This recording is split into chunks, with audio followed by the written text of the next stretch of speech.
So now we covered paragraph styles. The next thing you might want to know about is like, what if you want to emphasize some word inside of a paragraph.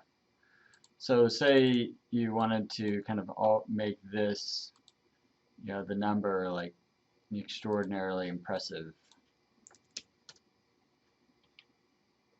So you decide that the number wants to be huge. Maybe it wants to be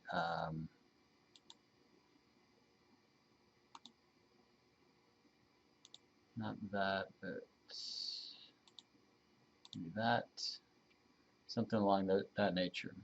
And you're going to do this for every piece. So instead of trying to remember, oh, was it 120 or 115, or what exact font did I use? What you can do is change it there once and then go to character style. And character style is exactly what it sounds like. It's just a character, which can be a word, but it's just a character inside of a paragraph style that you want to be different. So if I say, label this as some kind of, this is my, my big number, it's going to take on all those styles that I just created for it. So then I could go through and I can go, okay, that character style, attach it to each of these. Now, of course, now I have to increase the size of that box. Let's make sure that I actually applied it to this one. I don't think I did.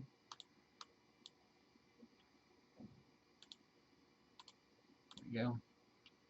And looks like I have one more. That's it. Okay, so now, once again, it's pretty easy. If I decide that that wants to be actually 160, I can make it happen, and it's changed now everywhere that I've assigned it. It's pretty cool. So the other things that you can do is that oftentimes if you have several paragraphs of text, or maybe even one paragraph, there may be a few words within that text that you think are more important than the others, and you're kind of assuming that a person may not kind of read the entire text. So you want to be, I think, a little bit more clear about other pieces within that. So yeah, so let's find a word that we would like to kind of Maximus. It sounds like a cool word. Let me zoom in a little bit.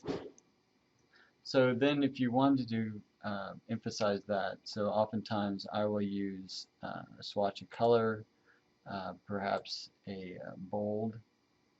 So say I want it to be that. Say I decide that I'm going to go bold.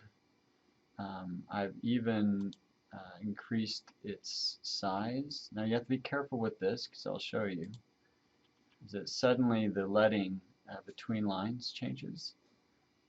So you have to be careful with that. So if you had 11 point, what you can do is kind of copy what leading it was using for 11 point, go to 14, or say, yeah, 14, and then inside of here, just go ahead and paste in that leading so it gets it back.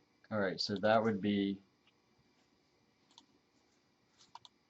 say, a word that I would say is emphasis, or highlighted, maybe is the better word.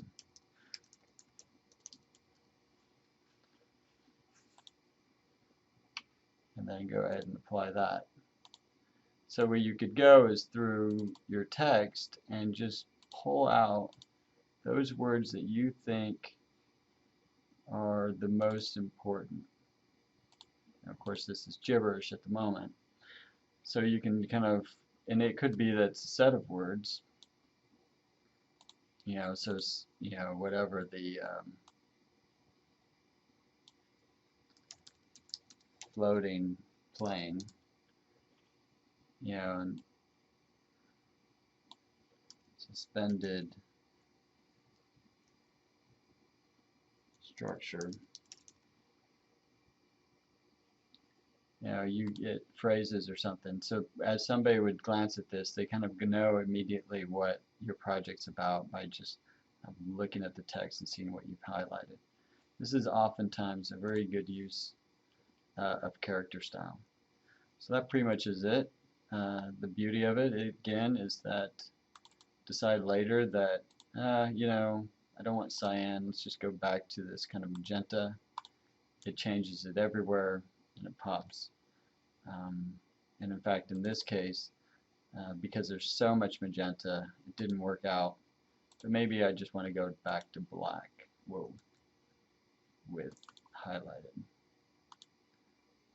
And you can do this on the fly. And the other thing you can do is like, well, you know, say 14 point is too big, you can just kind of dial it back, and it will, you know, take it into account. Essentially, all it's doing within here is you see the only things that it's changed are the things that you changed from the paragraph style. So it changed narrow bold, it changed the size, and it changed the leading. So if you go back to this, you go back to auto, it'll keep basically all that now it's doing is making it bold, barely highlighting it at all. But it's that easy. And inside your entire document, everywhere that you put the highlight, it would have made that change. I'm just going to go ahead and give it this, just so I know that I did something. Alright, that's it.